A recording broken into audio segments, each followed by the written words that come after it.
Keuangan Desa tahun anggaran 2021 sangat ditentukan oleh Peraturan Menteri Keuangan tentang pengelolaan dana desa. Pada akhir tahun 2020, tepatnya tanggal 28 Desember, telah diterbitkan Peraturan Menteri Keuangan Nomor 222 tentang pengelolaan dana desa. Hal-hal yang baru diantaranya adalah terkait formulasi penetapan dana desa, persdesanya, dan juga tentang bantuan langsung tunai desa, dan yang terakhir tentang sanksi-sanksi. Untuk membahas hal tersebut, pada kesempatan ini kita akan membahasnya tentang Peraturan Menteri Keuangan Republik Indonesia Nomor 222. Buat kawan desa channel yang belum berlangganan, jangan lupa subscribe kawan desa channel dan goyang loncengnya agar mendapat update dari kawan desa channel. Oke, langsung saja kita menuju ke klausul menimbangnya, di mana bahwa ketentuan pengelolaan dana desa telah diatur dalam Peraturan Menteri Keuangan Nomor 205 dan sebagaimana telah diubah beberapa kali, terakhir dengan PMK 156 tentang pengelolaan dana desa. Nah, tujuan yang kedua yaitu B-nya, yaitu bahwa untuk meningkatkan efisiensi, efektivitas, dan akuntabilitas pengelolaan dana desa perlu mengatur kembali ketentuan mengenai pengelolaan dana desa. Beberapa perubahan yang ada kita bahas langsung saja ke intinya. Ada perubahan atau tambahan-tambahan yang ada, atau mungkin ada yang dihapus. Kita langsung ke pasal 1 tentang ketentuan umum. Dalam ketentuan umum di pasal 1 ini dan bab 1 ini terdapat penambahan, yaitu pada ayat pada poin 30 ada penambahan di poin 30, 31, 32, dan 33. Untuk poin 30 yaitu SPM atau surat permintaan pembayaran adalah dokumen yang diterbitkan oleh pejabat membuat komitmen yang berisi permintaan pembayaran tagihan kepada negara. Dan poin 31 surat perintah membayar selanjutnya disingkat SPM adalah dokumen yang diterbitkan oleh pejabat penguji surat perintah membayar untuk mencairkan dana yang bersumber dari daftar isian pelaksanaan anggaran.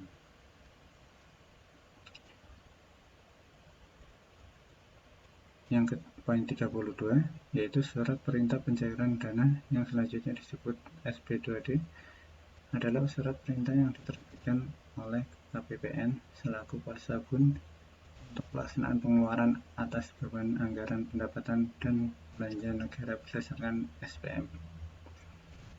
Dan yang poin 33 bantuan langsung tunai desa yang selanjutnya disingkat BLT desa adalah pemberian uang tunai kepada keluarga miskin atau keluarga mampu atau keluarga tidak mampu di desa yang bersumber dari dana desa untuk mengurangi dampak ekonomi akibat adanya pandemi coronavirus 2019 atau COVID-19. Nah, itulah tambahan poin-poin di pasal 1. Dan selanjutnya untuk pasal 2 ini ada penambahan yaitu terkait dengan sanksi. Dengan pasal 2 ini menjelaskan tentang pengelolaan dana desa dalam peraturan menteri ini meliputi penganggaran, pengalokasian, penyaluran, penatausahaan, pertanggungjawaban dan pelaporan, penggunaan dan pemantauan dan evaluasi serta sanksi.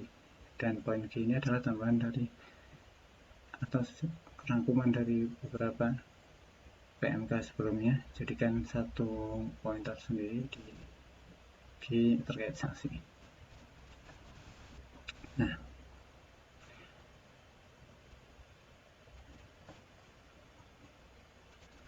kita langsung saja ke penganggaran, di mana penganggaran ini nantinya ada banyak perubahan. Kita langsung ya ke penganggaran.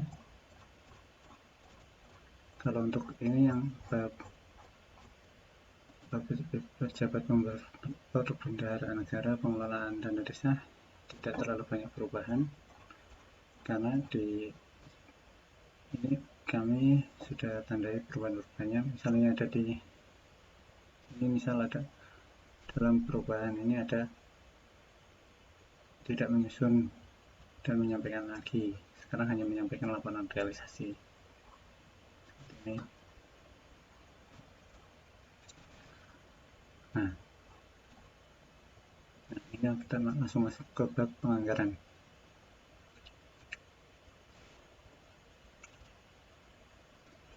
Ini kita lihat perubahannya. Nah, Direktorat Jenderal Perimbangan Keuangan Desa menyampaikan indikasi kebutuhan dana desa pada Direktorat Jenderal Anggaran paling lambat bulan Maret. Pada PMK 205 paling lambatnya bulan Februari. Berarti sekarang udah mundur waktunya menjadi bulan Maret. Ini terkait penganggaran. Pokoknya di situ. Kemudian, nah, bab yang keempat, pengalokasian. Nah, ini pengalokasian ini yang sangat seru karena ada beberapa banyak perubahan di sini sangat signifikan yang berpengaruh pada penerimaan dana desa yang nantinya diterima oleh desa. Nah, bagian 1, pengalokasian dana desa setiap kabupaten atau kota. Di sini pasal 6, berdasarkan penganggaran dana desa sebagaimana dimaksud kelima tadi, Direktorat Jenderal Perimbangan Keuangan melakukan penghitungan rincian dana di setiap daerah, kabupaten atau kota. Nah, ini kan berjenjang. Untuk yang kabupaten dihitung oleh Direktorat Jenderal Perimbangan Keuangan di BPK, sedangkan untuk yang desa nanti dihitung oleh kabupaten, tapi dengan formulasi yang sama. Di sini ada beberapa perubahan yang signifikan. Rincian dana desa setiap desa, kabupaten atau kota sebagaimana dimaksud di atas dialokasikan secara merata dan berkeadilan berdasarkan A. Alokasi dasar, B. Alokasi afirmasi, C. Alokasi kinerja, dan D. Alokasi formula. Nah, ini untuk alokasi dasar sekarang menjadi 65%, yang tadinya 69%. Nah, dari ini adalah dari anggaran, misal dana desa satu kementerian untuk satu Indonesia, dibagi untuk alokasi dasarnya itu 65%, kemudian dibagi secara merata dan pada setiap desa berdasarkan klaster jumlah penduduk. Nah, untuk klaster jumlah penduduk ini, inilah yang nantinya akan membedakan alokasi dasar dari masing-masing desa, karena klasternya ini ada mengklaster jumlah penduduk dalam satu desa. Misal penduduk satu desa itu 1000, nanti akan beda dengan desa lain yang penduduknya lebih dari 5000. Nah, dari situlah jumlah perbedaan dari pagu alokasi dasar dana desa. Kemudian pagu alokasi afirmasi di sini untuk untuk kabupaten ini menjadi 1%, yang dulu di PMK 205 1,5%. Ini pagu alokasi afirmasi ini untuk desa tertinggal dan sangat tertinggal. Sedangkan yang selanjutnya pagu alokasi kinerja sekarang menjadi 3%. Nah, sedangkan di PMK 205 itu 1,5%. Pagu alokasi kinerja ini adalah nantinya ada syarat-syaratnya yang akan kita bahas selanjutnya, dan ada perubahan beberapa kriterianya. Nah, desa dengan kinerja terbaik sebagaimana dimaksud pada ayat 5 tadi merupakan desa yang dipilih sebanyak 10% dari jumlah desa nasional yang memiliki hasil penilaian kinerja terbaik. Ini penilaian kinerja terbaik ini kalau dulu di PMK 205 ini masih satu menjadi satu ayat dengan ayat 6, kemudian ini pecah menjadi ayat 7. Penilaian kinerja terbaik sebagaimana dimaksud pada ayat 6 berdasarkan indikator penilaian. A. Kriteria utama, yaitu desa yang tidak menerima alokasi afirmasi. Dari sini berarti kalau desa menerima alokasi afirmasi, dia sudah dipastikan tidak bakal bisa menerima alokasi kinerja, ya kan? Karena penilaian kinerja terbaik itu tidak menerima alokasi afirmasi, berarti desa tertinggal dan sangat tertinggal tidak bisa memperoleh alokasi kinerja. Dan B. Kriteria kinerja berdasarkan variabel untuk 1. Pengelolaan keuangan desa dengan bobot 20%, pengelolaan dana desa dengan bobot 20%, capaian keluaran dana desa dengan bobot 25%, dan capaian hasil pembangunan desa dengan bobot 35%. Selanjutnya untuk pagu alokasi formula. Untuk pagu alokasi formula ini adalah perhitungan-perhitungan yang untuk tambahan dari alokasi dasar tadi. Berdasarkan formula-formula ini dihitung jumlah nilai pagu dana desanya setiap desa. Kalau sekarang sebesar 31% dari pagu dana desa. Nah, di sini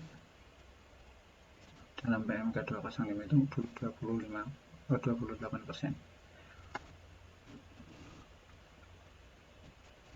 Berdasarkan indikator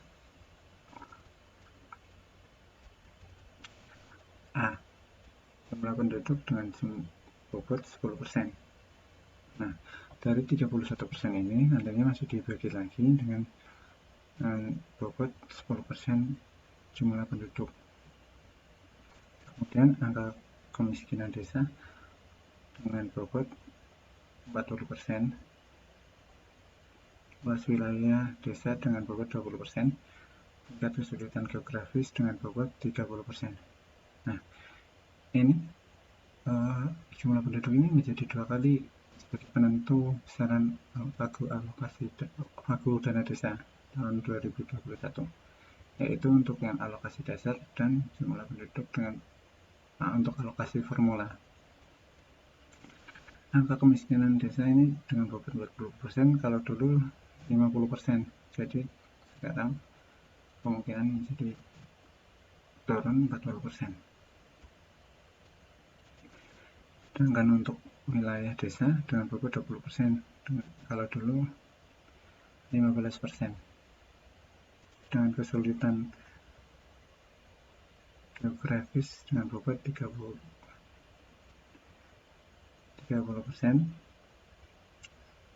Kalau di PMK yang lama 205 25%.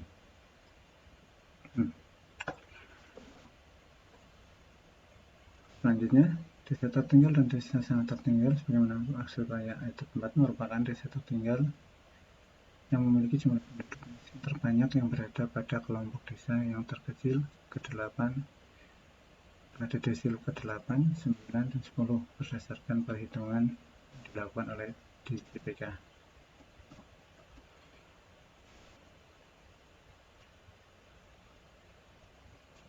Pasal 7, di sini sumber-sumber ini adalah pecahan dari pasal 6 di PMK 205 dan tambahan terkait data yang ada PMK 205 pada pasal 13 ayat 2 dan sampai dengan ayat 7, di mana data jumlah desa bersumber dari Kementerian Dalam Negeri. Kemudian status desa tertinggal dan sangat tertinggal diterbitkan oleh Menteri Desa, Pembangunan Desa Tertinggal dan Transmigrasi. Kalau dalam PMK dulu itu kementerian yang menyelenggarakan urusan pemerintahan di bidang desa. Kemudian data jumlah penduduk sebagaimana dimaksud dalam pasal 6 huruf A bersumber dari Kementerian Dalam Negeri. Kalau dulu di PMK 205 kementerian yang menyelenggarakan urusan pemerintahan di bidang sosial. Ini pasal 6 ayat 8 huruf A itu tentang jumlah penduduk yang di bawah 10%.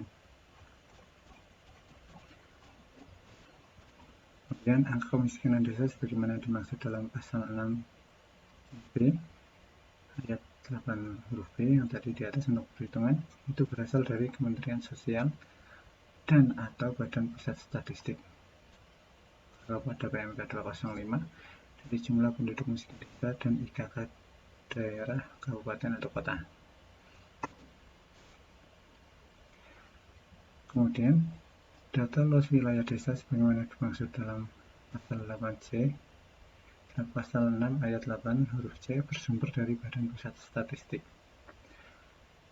Dan ayat 6 tingkat kesulitan geografis desa sebagaimana dimaksud dalam pasal 6 ayat 8 huruf D menggunakan IKK daerah atau kabupaten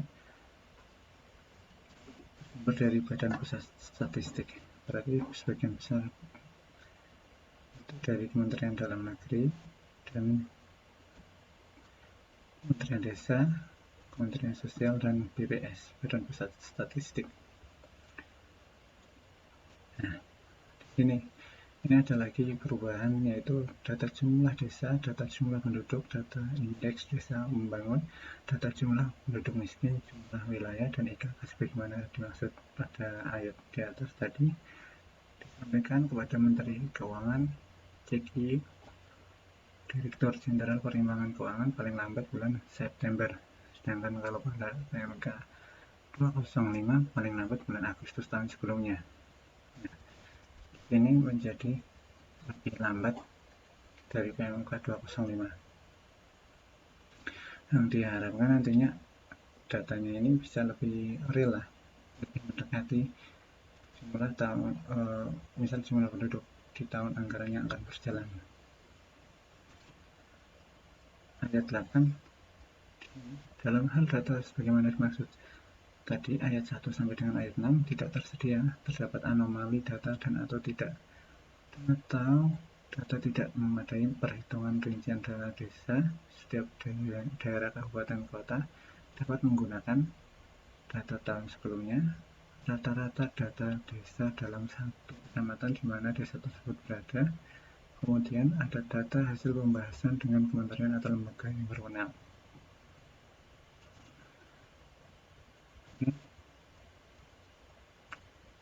Data tidak tersedia dan atau data tidak memadai sebagaimana dimaksud pada ayat 8 disebabkan adanya penyampaian data yang melewati batas waktu, pemekaran desa, penggabungan desa, ketidakwajaran data dibandingkan data sejenis tahun sebelumnya, dan atau data yang tidak terisi. Hasil pembahasan dengan kementerian atau lembaga sebagaimana dimaksud pada ayat 8 huruf C dilakukan melalui rekonsiliasi data dengan kementerian atau lembaga dan dituangkan dalam berita acara rekonsiliasi. Nah, hasil perhitungan data dana desa setiap daerah, kabupaten, kota disampaikan dalam pembahasan nota keuangan dan rancangan undang-undang mengenai APBN antara pemerintah dengan DPR.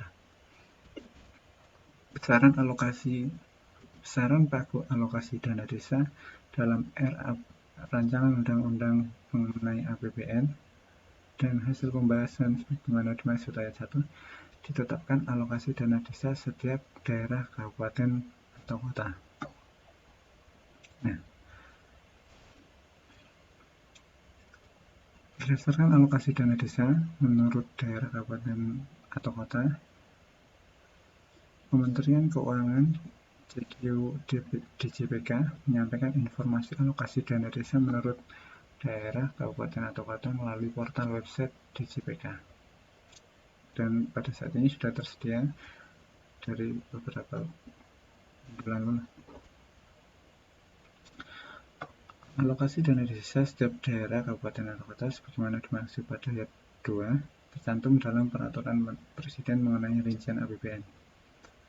Nah, ini untuk perhitungannya pengalokasian rincian dana desa setiap daerah, kabupaten, atau kota dihitung dengan menggunakan rumus seperti ini.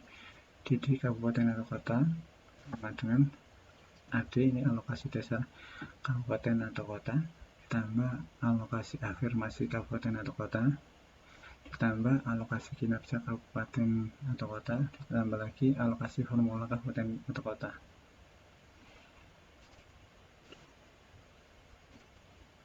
Besaran alokasi dasar setiap daerah, pasal 10 ya. Besaran alokasi daerah setiap besaran alokasi dasar setiap daerah, kabupaten, atau kota dalam pasal 9 dihitung dengan cara menjumlahkan alokasi dasar setiap desa di daerah, kabupaten, kota. Sedangkan kalau di PMK 205 ini dengan mengalihkan alokasi dasar setiap desa dengan jumlah desa di daerah, kabupaten, atau kotanya. Kenapa? Beda kalau yang sekarang PMK 22 ini menjumlahkan, karena ini setiap desanya udah ada klasternya. Nah, klasternya ini ada di ayat 2 nya. Sedangkan untuk PMK 205 itu kan alokasi dasar ini merata. Jadi setiap desa itu akan mendapat alokasi dasar dengan jumlah yang sama. Nah, alokasi ayat 2 ya.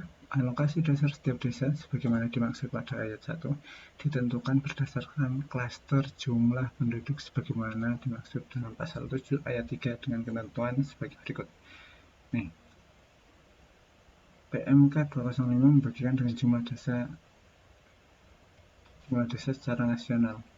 Jadi semua desa itu nilainya akan sama beroleh alokasi dasarnya. Seperti sekarang seperti ini, di klaster ini. Klaster pertama yaitu akan mendapatkan sebesar Rp481.573.000 bagi desa dengan jumlah penduduk sampai dengan 100 jiwa. Sampai dengan 100 jiwa. Ini berarti kan desanya kecil sekali ya, jumlah penduduknya cuma sampai dengan 100 jiwa. Atau mungkin desa yang pelosok dan cuma beberapa kepala keluarga saja. Kemudian klaster yang kedua yaitu alokasi dasar sebesar Rp561.574.000 bagi desa dengan jumlah penduduk 101 sampai dengan 1000 jiwa. Dan yang ketiga, klaster ketiga ini ada alokasi dasarnya Rp641.574.000 bagi desa dengan jumlah 1001 sampai dengan 5000 jiwa.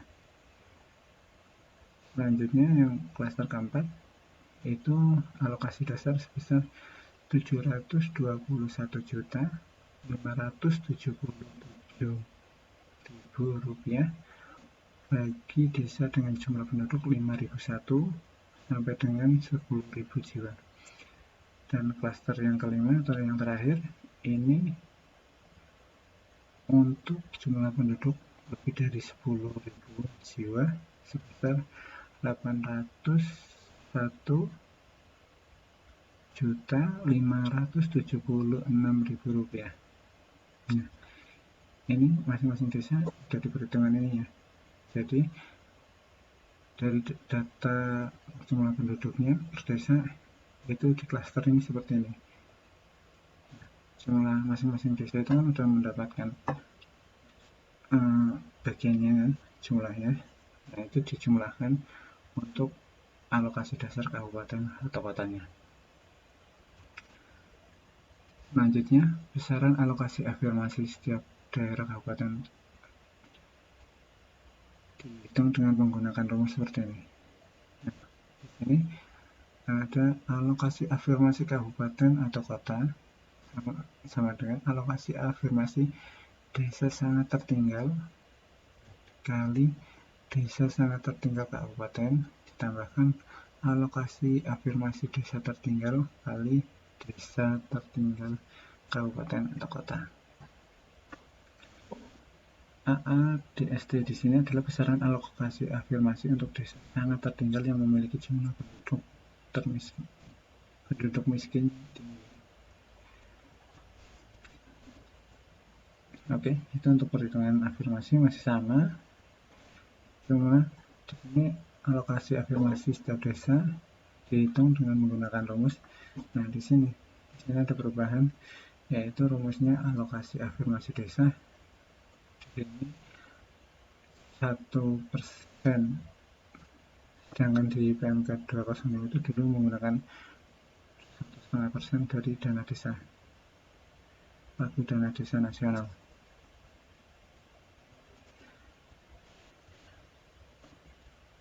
Untuk desa sangat tertinggal ini 2 kalinya bagian dari desa tertinggal.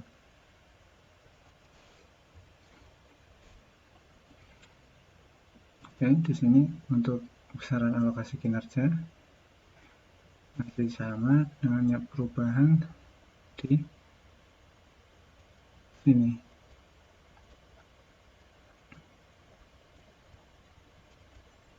Di perhitungannya dihitung dengan ini, daerah kabupaten atau kota dengan jumlah desa 0 sampai dengan 100 itu jumlah alokasi penerima alokasi kinerja sebanyak 11%. Kemudian untuk yang 100 sampai 400 10%, kemudian yang lebih dari 400 itu hanya 9% dari jumlah desa. Nah, berdasarkan ini, desa penerima alokasi kinerja setiap daerah ditentukan berdasarkan kriteria utama dan kriteria kinerja. Seperti dibahas tadi di depan, kriteria utamanya itu desa yang tidak menerima alokasi afirmasi. Sedangkan untuk yang kriteria kinerja dihitung dengan rumus ini, skor kinerja ini 2% kali pengelolaan keuangan desa, 20% kali pengelolaan dana desa, kemudian 25% kali capaian keluaran dana desa, dan yang terakhir 35% kali capaian hasil pembangunan. Kemudian dijumlahkan semuanya skor tersebut. Nantinya skor tersebut dijumlahkan, dilihat mana yang terbaik dari satu kabupaten tersebut. Nah, dengan perhitungan tadi, untuk desa yang kabupaten atau kota dengan desa lebih dari 400 itu sebesar 9% aja dari jumlah desanya. Misal ada 1000 desa, itu berarti cuma 9% yang boleh dikasih alokasi kinerja. Selanjutnya, ini masih sama seperti yang di PMK 205. Nah, di alokasi kinerja ini perhitungannya juga berbeda di alokasi kinerja desa, di mana dana desanya ini untuk alokasi kinerja sebesar 3%. Kalau yang dulu cuma 1,5%. Nah, diharapkan di sini untuk memacu pemerintah desa untuk meningkatkan kinerja dalam pengelolaan keuangan desanya. Pengelolaan dana desa juga seperti itu. Nah, data realisasi penyerapan dalam pasal 12 ayat 12, data realisasi penyerapan dan capaian keluaran dana desa sebagaimana dimaksud pada ayat 8 yang tadi di atas, bersumber dari aplikasi online monitoring sistem perbendaharaan dan anggaran negara atau OMSPAN. Kalau dulu kan masih aplikasi yang disediakan oleh Direktorat Jenderal Perbendaharaan.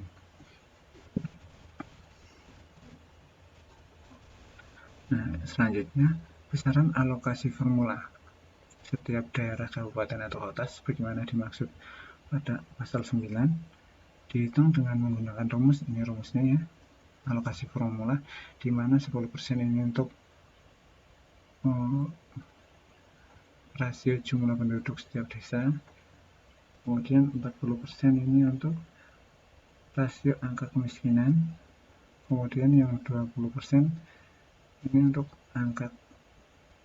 rasio luas wilayah desa, dan yang terakhir yang 30% ini untuk IKK daerah, dan yang 31% ini adalah 31% ini adalah alokasi formula dari dana desa. Jadi di sini jumlah penduduknya dikalikan 10%, kemudian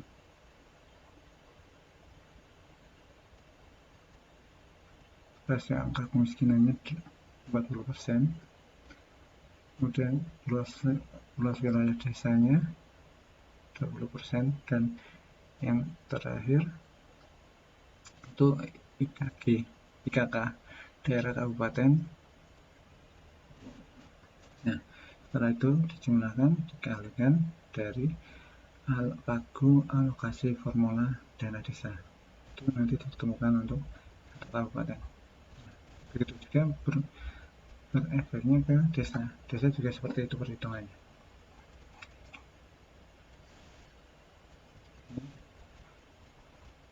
Bagian kedua, perhitungan rincian dana desa setiap desa. Sama perhitungannya, sama juga klaster, kemudian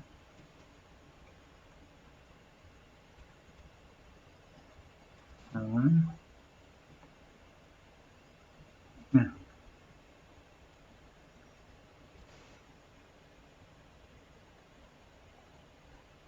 sama untuk yang desa.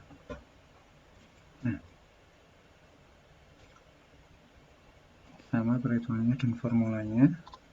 Cuma bedanya di sini, misal alokasi formula desa, ini jadi pengalinya itu alokasi formula kabupaten atau kota yang sudah dihitung di atas, dibagikan lagi secara proporsional lagi dengan rumus yang sama, dikalikan untuk alokasi formula desa. Gitu.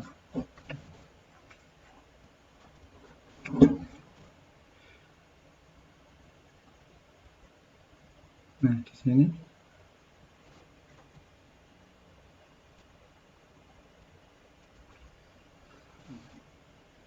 sekarang ini yang terkait tata cara pembagian dan penetapan rincian dana desa setiap desa. Ditetapkan dengan peraturan bupati atau wali kota pasal 19.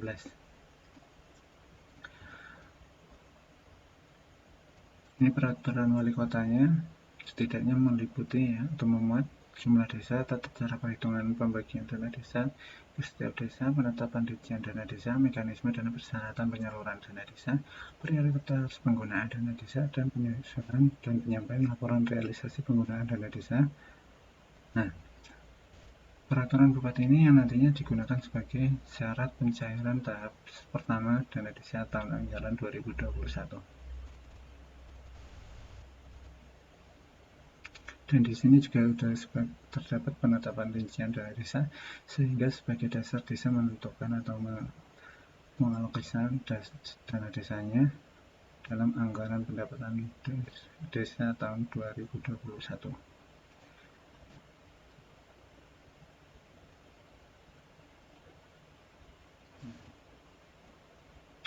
Pada ini ada perubahan di mana bupati atau wali kota menyampaikan peraturan bupati atau wali kota sebagaimana dimaksud pada ayat tadi pergub atau perwalinya tadi kepada KPA penyaluran dana alokasi khusus dan dana desa serta kepala desa, ditujukannya untuk KPA dan kepala desa. Nah, kalau yang di PMK 205 itu kepada Kementerian Keuangan, Gubernur, Menteri Dalam Negeri, Mendes, BDTT, dan kepala desa. Selanjutnya, peraturan bupati di atas dilampiri dengan kertas kerja, perhitungan dana desa setiap desa, dan daftar RKD, rekening kas desa.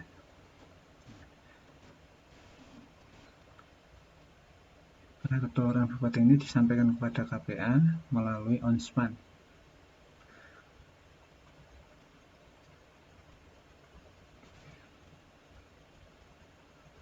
Oke, hampir sama.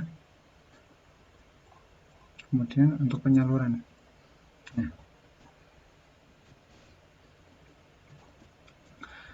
di sini penyaluran sangat berubah dari tahun 2020 dengan 2021.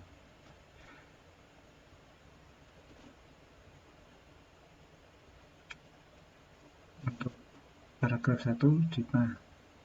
Ini KPA Bun pengelolaan dana transfer. Ini sama, perubahannya tidak signifikan dengan PMK 205 karena ini mengatur tentang di pusat ya. Ini sama.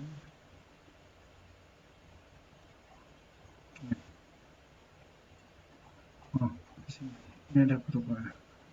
Sama, ini masih sama, SPM, PP dan sama.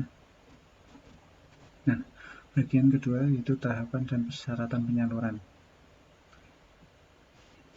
Pasal 23, dana desa disalurkan dari RKUN ke RKD melalui RKUD. Ini masih sama. Kemudian tahapannya masih sama, yaitu melalui pemotongan dana desa setiap daerah kabupaten dan penyaluran dana hasil pemotongan dana desa ke RKD. Nah, penyaluran dana desa ini tahapannya ini menjadi 3 tahapan.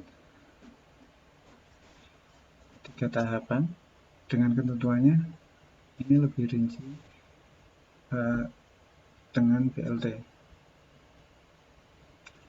Penyalurannya ini kan udah di PMK ini mewajibkan untuk menganggarkan BLT sebesar 300.000 per KPM, kepala keluarga penerima manfaat. Jadi setiap tahapan itu nantinya akan dikurangi saran untuk BLT. Misal di tahap pertama ini, tahap pertama kan sebesar 40% dari pagu dana desa untuk setiap desa dengan rincian 40% dari pagu dana desa. Setiap desa dikurangi kebutuhan dana desa untuk BLT desa bulan ke-1 sampai dengan bulan ke-5, paling cepat bulan Januari. Nah, ini paling cepat disalurkan 40% ini bulan Januari. Sedangkan 40% ini, 40% dari dana desa satu desa. Misal satu desa itu dana desanya itu ada 100 juta kan. Nah, tahap pertama itu 40%. Sedangkan untuk kebutuhan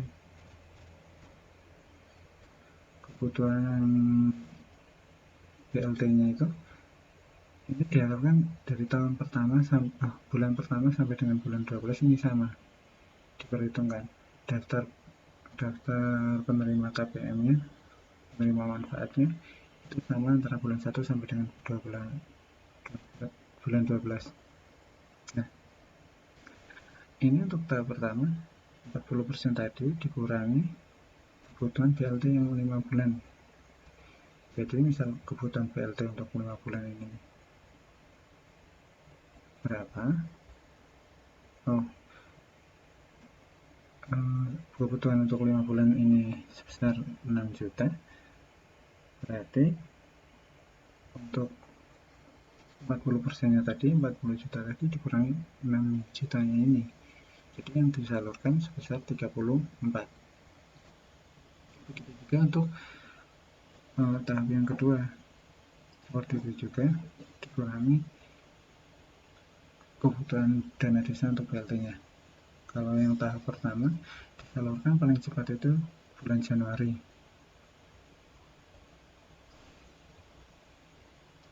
dan yang tahap kedua paling cepat bulan Maret, tapi setelah dikurangi dengan perhitungan tadi kebutuhan dana desa, yang tahap ketiga sekitar 20%, paling cepat bulan Juni. Nah, untuk BLT dana desanya sendiri nantinya ini akan dicairkan per bulan setelah kita memasukkan realisasi untuk BLT bulan sebelumnya. Nah, uangnya di mana? Berarti uangnya ada di RKUD. Uangnya di BUN, RKUN, dan ditahan jumlah kebutuhan BLT desa tiap bulannya. Jadi jangan berharap kalau misal kita dapat 40% di tahap pertama kita sebesar itu jumlah dana desa. Jadi sekarang kalau pada tahun 2020 kan BLT dana desa itu dikelola langsung oleh desa, sedangkan untuk BLT dana desa tahun 2021 ini dikelola untuk pemantauannya itu dikelola oleh pusat agar lebih terkelola. Jadi nampak tiap bulannya itu disalurkan, tiap bulannya disalurkan. Kalau dulu kan bisa satu kali penyaluran untuk satu tahap atau 3 bulanan. Sekarang tidak, sekarang udah diatur lebih rapi.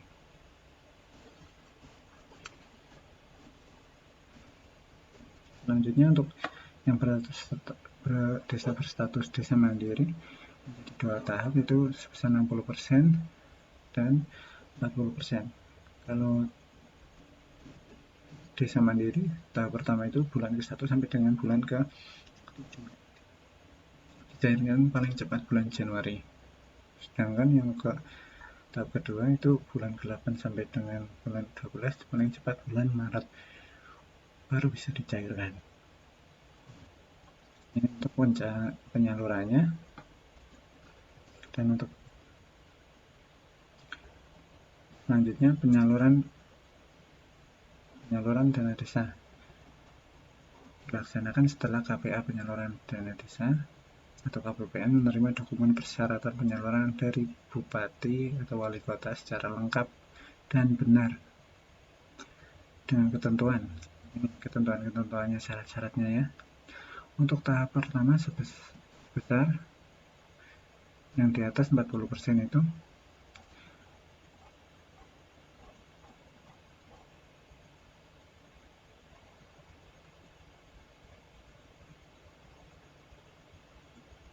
tahap pertama ini yaitu peraturan persyaratannya berupa satu peraturan bupati yang tadi mengenai tata cara pembagian dan penetapan rincian dana desa setiap desa, kemudian peraturan desa Perdes mengenai APBDes, dan surat kuasa pemindah hukuman dana desa. Cuma seperti ini kebutuhan persyaratannya untuk tahap pertama. Sedangkan untuk tahap yang kedua yaitu persyaratannya laporan realisasi penyerapan dan capaian keluaran dana desa tahun anggaran sebelumnya. Berarti laporan penyerapan anggaran tahun 2020.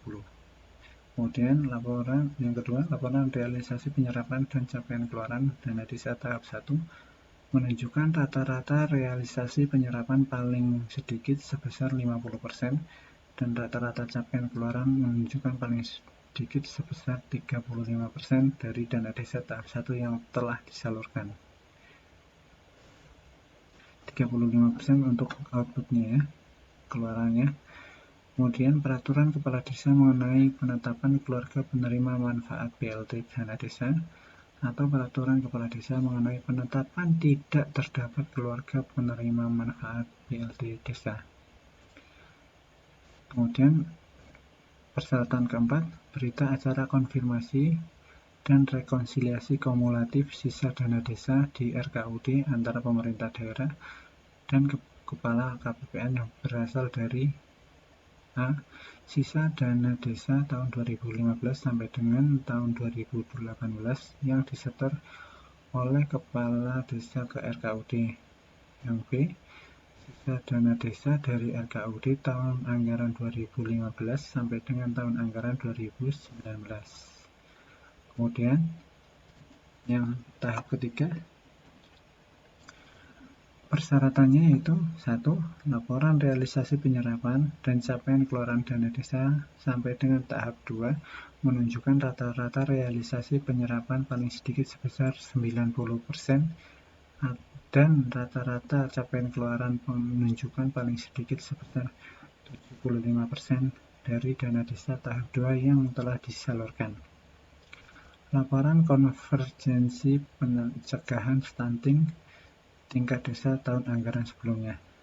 Nah, sedangkan untuk itu tadi kan untuk persyaratan untuk desa yang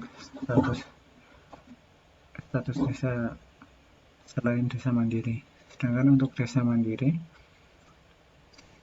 ini untuk tahap pertama. Tahap pertama itu peraturan bupati atau wali kota mengenai tata cara, masih sama seperti atas. Kemudian peraturan desa mengenai APBD sama, dan peraturan surat kuasa pemindahbukuan dana desa. Untuk tahap pertama sama antara desa yang belum mandiri dengan desa yang mandiri. Kemudian tahap yang kedua, di sini laporan realisasi penyerapan dan capaian keluaran dana desa tahun anggaran sebelumnya. Kemudian yang kedua, laporan realisasi penyerapan dan capaian keluaran dana desa tahap 1 menunjukkan rata-rata realisasi penyerapan paling sedikit sebesar 50% dan rata-rata capaian keluaran menunjukkan paling sedikit 35% dari dana desa tahap 1 yang telah disalurkan. Serta laporan konvergensi pencegahan stunting tingkat desa tahun anggaran sebelumnya. Keempat, peraturan kepala desa mengenai BLT atau tidak yang penetapan tidak terdapat BLT. Kemudian berita acara konfirmasi sama. Nah, dalam hal desa tidak melaksanakan BLT tahun anggaran 2020 selama 9 bulan, selain persyaratan sebagaimana dimaksud pada ayat 1 huruf B dan ayat 2 huruf B di sini.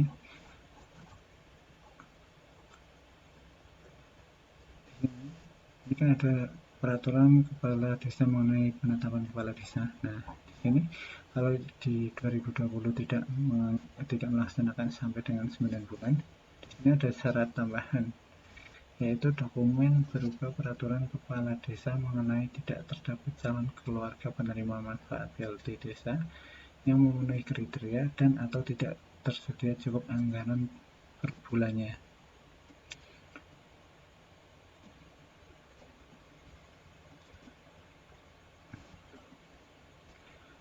Bupati wali kota bertanggung jawab untuk menerbitkan surat kuasa pemindahbukuan dana desa untuk seluruh desa dan wajib disampaikan pada saat penyampaian dokumen persyaratan penyaluran tahap 1 pertama kali.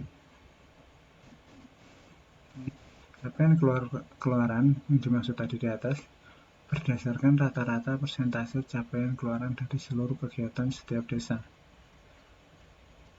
Berarti kumulatif ya. Penyaluran laporan realisasi penyerapan dan capaian keluaran yang di atas, laporan realisasi penyerapan sesuai dengan tabel referensi data bidang kegiatan uraian keluaran, volume keluaran, satuan keluaran, dan capaian keluaran.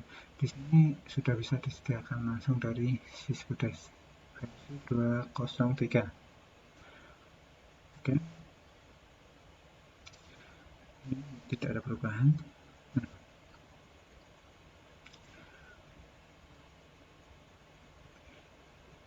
Nah, ini ada yang baru. Ini ada di ayat 12 di pasal 24, yaitu dokumen digital soft copy sebagaimana dimaksud pada ayat 11 diolah dan dihasilkan melalui aplikasi OnSpan. untuk syarat yang tadi ya, untuk penerapan, realisasinya, realisasi.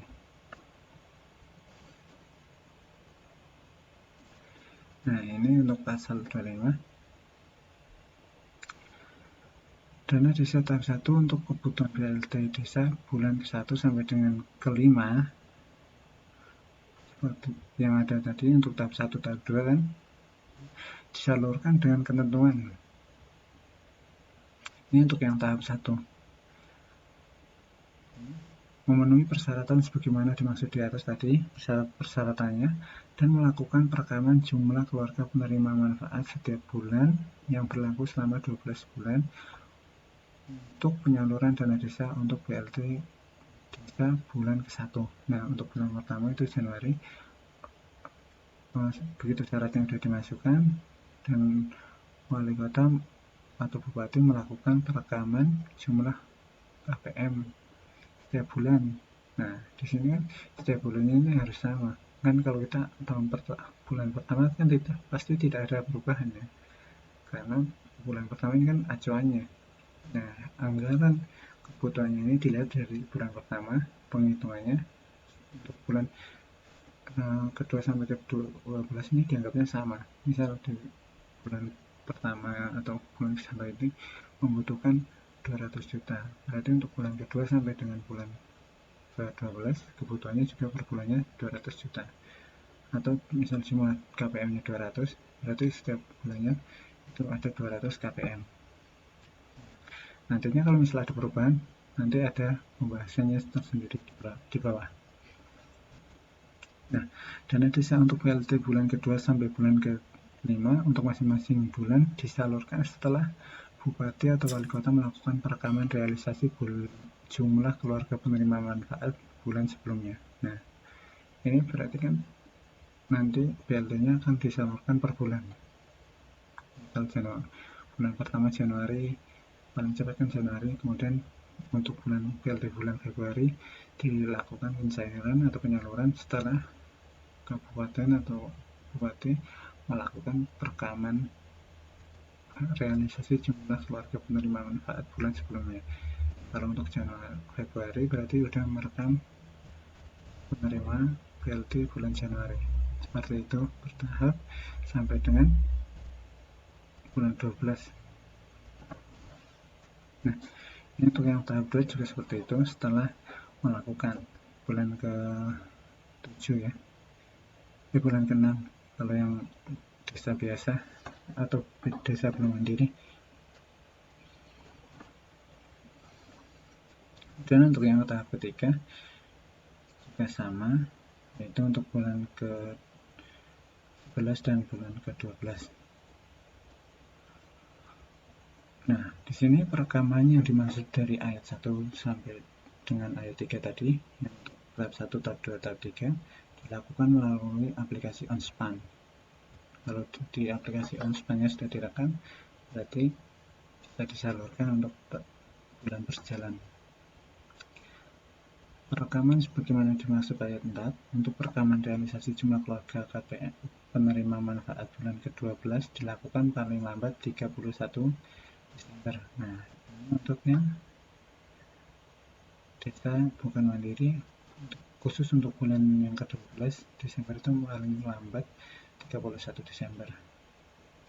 Yang ke-6 ayat 6 dari ayat 6 ini jumlah keluarga penerima manfaat sebagaimana dimaksud pada ayat 1 yang tadi atas merupakan jumlah yang diterima dari realisasi jumlah keluarga penerima manfaat BLT dana desa bulan ke-1 tahun sebelumnya atau hasil pendataan jumlah keluarga penerima BLT desa tahun berkenaan. Nah, di sini tahun 2020 itu kan ada BLT bulan yang pertama itu kan ada penerima manfaat ya.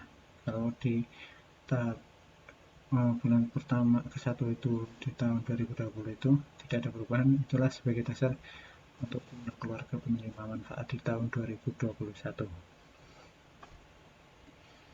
Dan kalau misalnya ada pendataan ulang, yaitu hasil pendataan ulang tahun berkenaan lah yang digunakan untuk jumlah keluarga penerima manfaat. Ayat 7-nya ini jika tidak terdapat dalam hal tidak terdapat keluarga penerima manfaat BLT desa, dana desa disalurkan dengan besaran sebagaimana di atas yang tadi kita jelaskan tanpa dikurangi kebutuhan dana desa untuk BLT desa. Jadi kalau tidak ada KPM BLT didiknya, berarti dana desanya diutuh 40% ya 40% full dikasihkan dari dana desa tersebut. Dalam hal terdapat perubahan peraturan kepala desa mengenai penetapan keluarga penerima manfaat BLT ini yang tadi kita bahas, jika ada perubahan, wali kota menyampaikan perubahan peraturan kepala desa dimaksud melalui onspan paling lambat 31 Desember.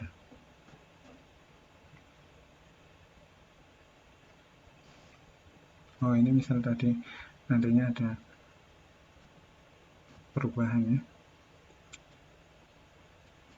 Dalam hal penyaluran dana desa BLT tahun ke-1 tidak dilaksanakan mulai bulan Januari, penyaluran dana desa untuk BLT desa sebagaimana dimaksud ayat 1 sampai dengan ayat 3 tadi, untuk bulan ke-1 sampai dengan bulan yang belum disalurkan dapat dilakukan setelah melakukan perekaman realisasi jumlah keluarga penerima manfaat BLT dana desa bulan sebelumnya. Selanjutnya, dalam hal jumlah keluarga penerima manfaat yang telah direalisasikan lebih besar atau lebih kecil dari jumlah keluarga penerima manfaat yang telah direkam pada bulan ke-1, dana desa untuk BLT desa bulan ke-2 sampai dengan ke-12 tetap disalurkan sebesar kebutuhan BLT desa setiap bulan. Nah, ini contohnya sesuai bulan yang ke-1, walaupun realisasinya lebih besar atau lebih kecil. Nah, atas selisih lebih atau selisih kurangnya itu nanti ada dibahas di poin atau di ayat-ayat selanjutnya. Ini Bupati Wali Kota bertanggung jawab atas kebenaran perekaman data realisasi jumlah keluarga penerima manfaat BLT desa sebagaimana yang di atas tadi pada ayat 1, ayat 3 dan ayat 5 pada pasal 25.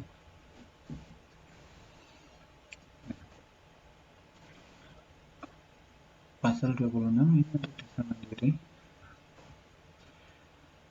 BLT-nya disalurkan dengan ketentuan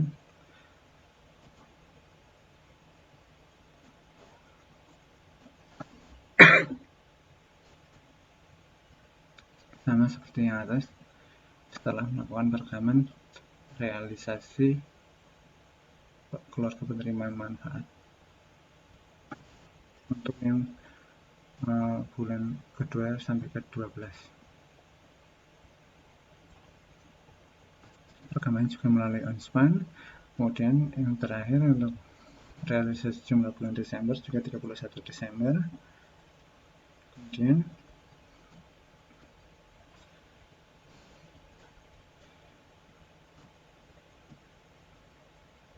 sama peraturannya dalam rangka pasal 27 dalam rangka penyampaian dokumen persyaratan penyaluran sebagaimana dimaksud pasal 24 ayat 1 tadi di atas, kepala desa menyampaikan dokumen persyaratan penyaluran kepada bupati wali kota secara lengkap dan benar dengan ketentuan. Ini untuk mengajukan pengajuannya ya. Ini kalau dari desa, kalau tadi kan di atas dari kabupaten kota ke KPPN atau ke KPA. Ini kalau dari desa. Dari desa itu pada tahap pertama cuma berupa peraturan desa mengenai APBDes. Dan mengajukan di tahap 1 desanya mengajukan APBDes-nya, kemudian dikumpulkan atau dari kabupaten, nanti baru diajukan ke KPPN. Kemudian untuk tahap 2 seperti yang di atas tadi, yang disediakan oleh desanya, yaitu laporan realisasi penyerapan capaian keluaran dana desa tahun anggaran sebelumnya. Kemudian yang kedua, laporan realisasi penyerapan capaian keluaran dana desa tahap 1 menunjukkan rata-rata realisasi penyerapan paling sedikit sebesar 50% dan rata-rata capaian keluaran menunjukkan paling sedikit sebesar 35% dari dana desa tahap 1 yang telah disalurkan. Kemudian peraturan kepala desa tentang BLT penetapannya jika tidak ada terdapat keluarga KPM jika peraturan kepala desanya. Berita acara konfirmasi dan rekonsiliasi kumulatif sisa dana desa yang ada di RKD antara pemerintah daerah dengan pemerintah desa. Sedangkan untuk yang tahap ketiga berupa laporan realisasi penyerapan dan capaian keluaran dana desa sampai dengan tahap 2 menunjukkan rata-rata 90% dan rata-rata capaian keluaran menunjukkan paling sedikit 75% dari dana desa tahap 2 yang telah disalurkan. Dan laporan konvergensi pencegahan stunting tingkat desa tahun anggaran sebelumnya. Itu untuk yang desa selain desa mandiri. Sedangkan dalam rangka penyampaian dokumen persyaratan penyaluran sebagaimana kepala desa ini untuk desa mandiri ya. Tahap pertama perdes juga APBDes, dan yang kedua laporan realisasi penyerapan yang ini sesuai dengan yang di atas untuk yang dokumen disediakan oleh desa.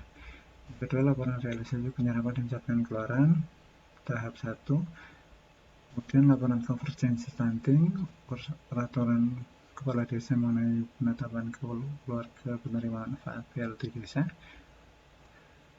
berita acara konfirmasi rekonsiliasi dana desa tahun anggaran 2015 sampai dengan tahun anggaran 2018 di RKD antara pemerintah daerah dengan pemerintah desa. Dalam hal desa tidak melaksanakan BLT tahun 2020 ini sama seperti yang di atas, ditambahkan dokumen Perkades mengenai tidak terdapat calon keluarga penerima BLT desa. Kemudian ini sama seperti atas di desa.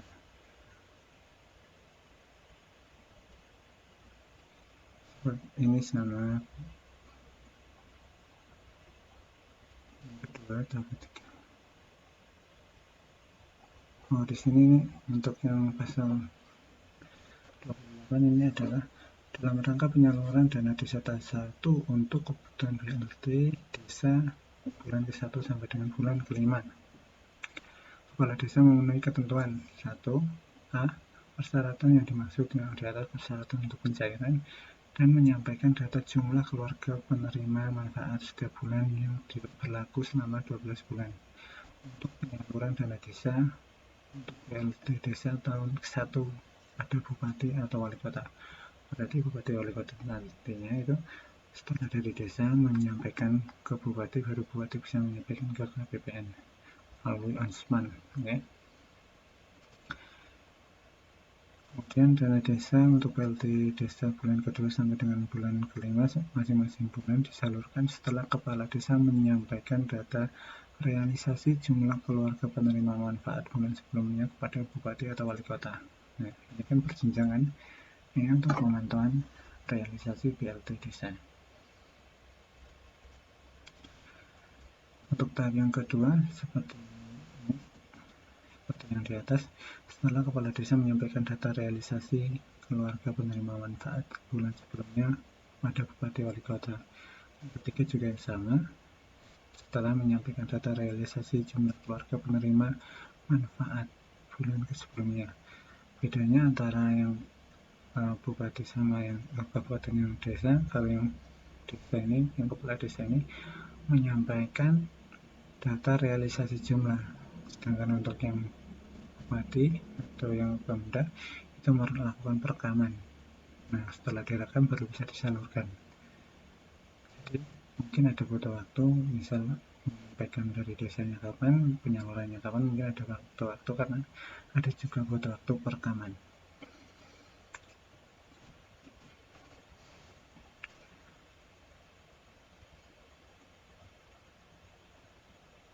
Oke.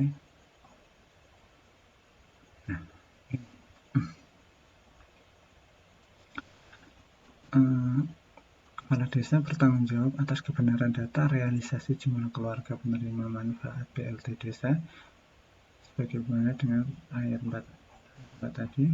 Kepala desa menyampaikan data realisasi jumlah keluarga penerima manfaat bulan ke-12 kepada Bupati atau Wali Kota paling lambat minggu 3 bulan Desember. Kalau yang di atas tadi rekamannya maksimal 31 Desember. Oke. Dan untuk desa mandiri persyaratannya sama untuk tahap yang pertama, kemudian untuk yang tahap kedua atau bulan yang ke-8 sampai dengan bulan ke-12 setelah menyampaikan data realisasi.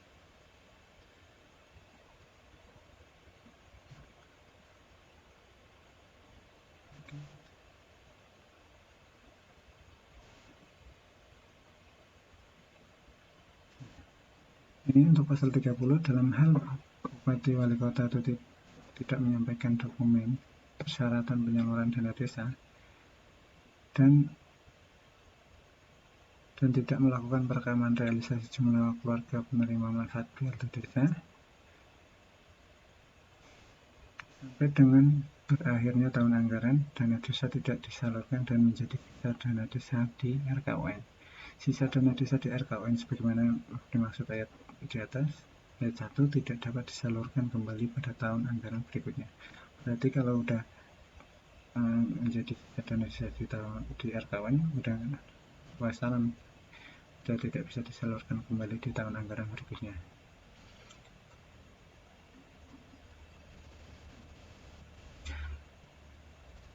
Oke, untuk bagian yang ketiga, penyaluran dana desa setiap daerah kabupaten pada desa akan kita bahas dalam sesi selanjutnya.